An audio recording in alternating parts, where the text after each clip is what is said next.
Hey everyone, welcome back to Friends from Work. I'm Tom. This is Sean, and on today's episode, we are going to be reviewing and discussing No Hard Feelings starring Jennifer Lawrence. But before we do that, do us a favor, guys, leave a like right now, subscribe down below. Follow us on TikTok and Instagram. Links are on the screen and down below. Spoilers. Oh, look at that. You got it. You're getting there. I'll let you take the lead. 'Cause I'm pretty sure last comedy I talked about. I thought it was pretty funny. I liked it. It had like some vibes of like a early 2000s, mid 2000s comedy, like where like there was no limits. Where it felt like 'cause a lot of the stuff you're like, wow, I can't believe they did this. With one small caveat that they kind of like switched the roles, where like the girl was the raunchy one saying the vulgar stuff. It was like American Pie, but Jennifer Lawrence was Stifler, kind of thing. But I thought it worked. It was a little long for an hour and 43 minutes. I thought they could have knocked out like 10 minutes of it. There was a few awkward scenes, like the roller skating one. Like that was cool for the trailer. I think they should have cut that from the movie though.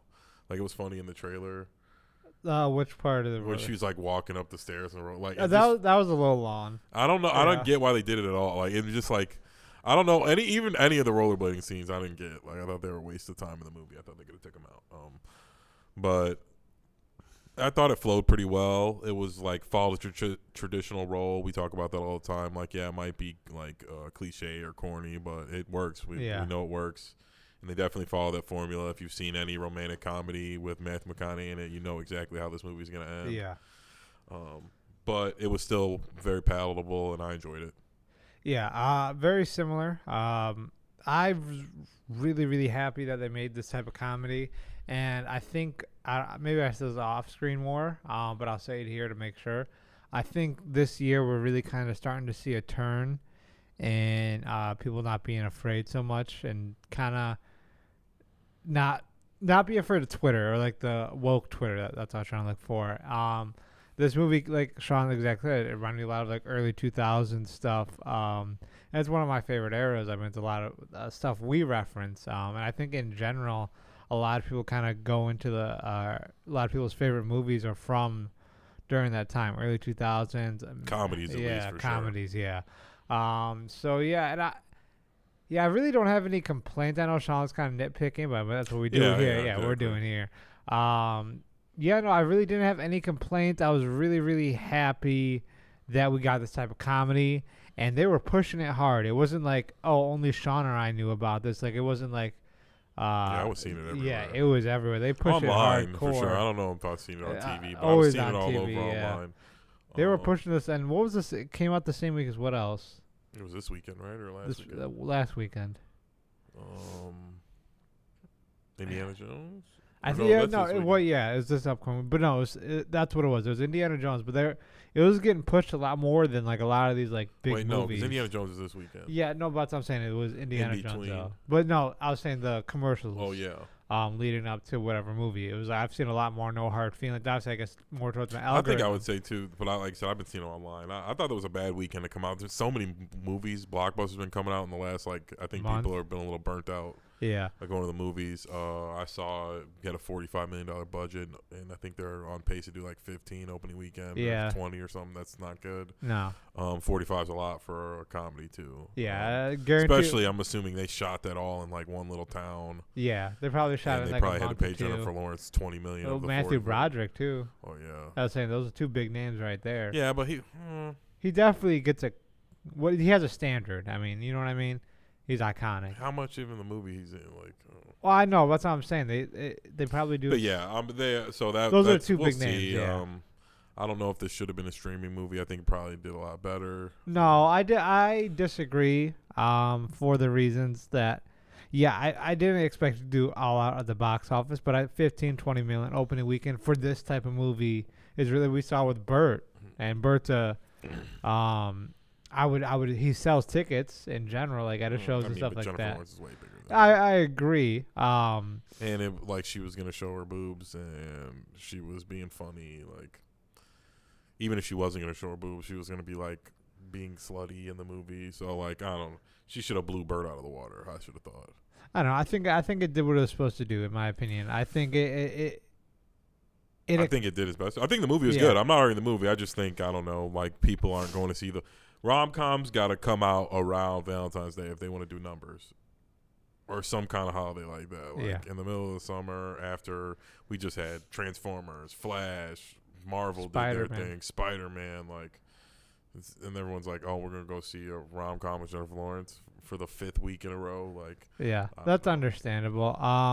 But no, I'm glad. I just think it would have did better. Like, I'm not saying I would have liked it better if it was on Netflix. I'm just saying, like, the whole world would have saw it if it was on Netflix. Yeah, definitely. If that was on the front page of Netflix and it came out on a Thursday, by the weekend, it would have it would clearly have been number one, and it would have done huge numbers. Yeah, no, but I'm glad it came out in theaters. Because like I said earlier, it's like we haven't really had this mainstream push of movies. This type of raunchy comedy. Yeah. This type of, like you said, no limits is a great word to use. Is not being afraid to do it. I think they had to do this to put this type of movie in theaters just because we've been so censored, and there's like, I'm using this word lightly, but propaganda. I can't think of the term. Agenda. That's what I keep. Yeah, agenda going on, stuff like that. And we have seen movies like this come out on like Hulu or Netflix or Max, stuff like that, or Amazon. And there's movies that are coming out on these platforms, and they will get some online buzz and stuff like that. And yeah, nowadays a lot of stuff is going towards that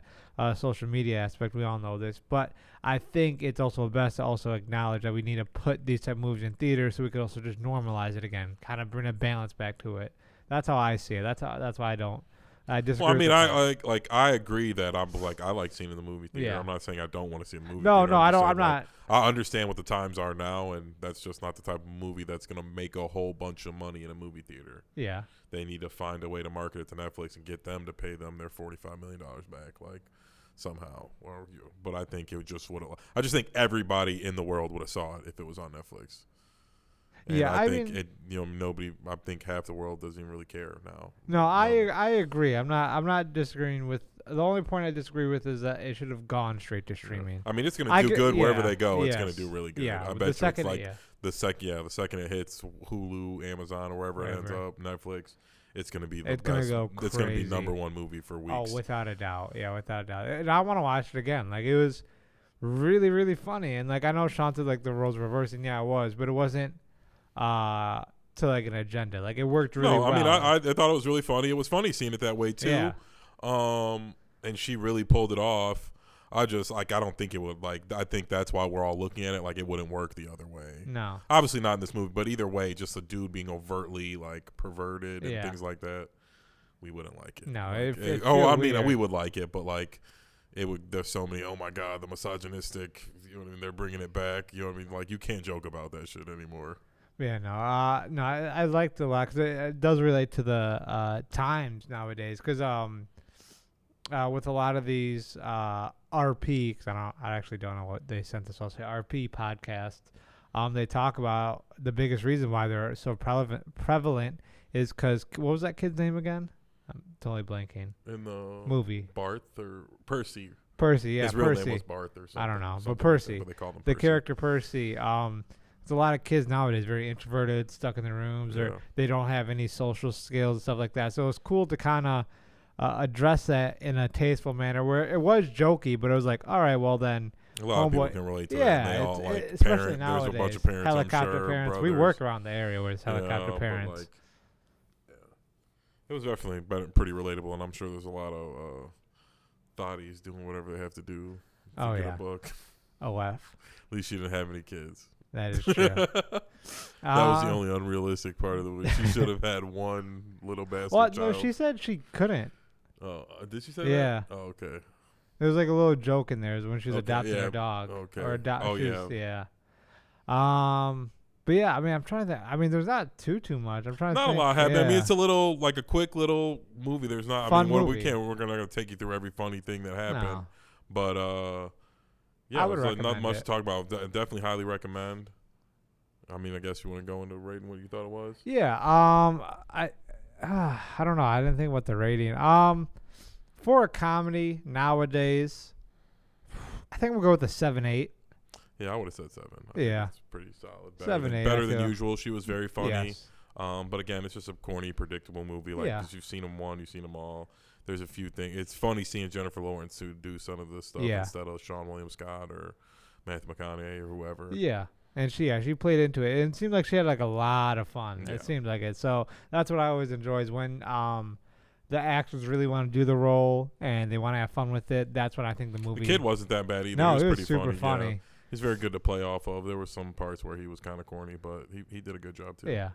So you said 7. I said 7.8. Yeah. I feel good with that. I'm very excited when it comes out on streaming again because I'm definitely gonna watch it again. It was definitely fun. But yeah, that was a quick little video for you guys. Hope you guys enjoyed this video. Leave a like right now. Subscribe down below. Follow us on TikTok and Instagram. Links are on the screen and down below. Comment what you guys thought and what we should talk about next episode. Other than that, I'm Tom. This is Sean, and you see you guys next time. Take care.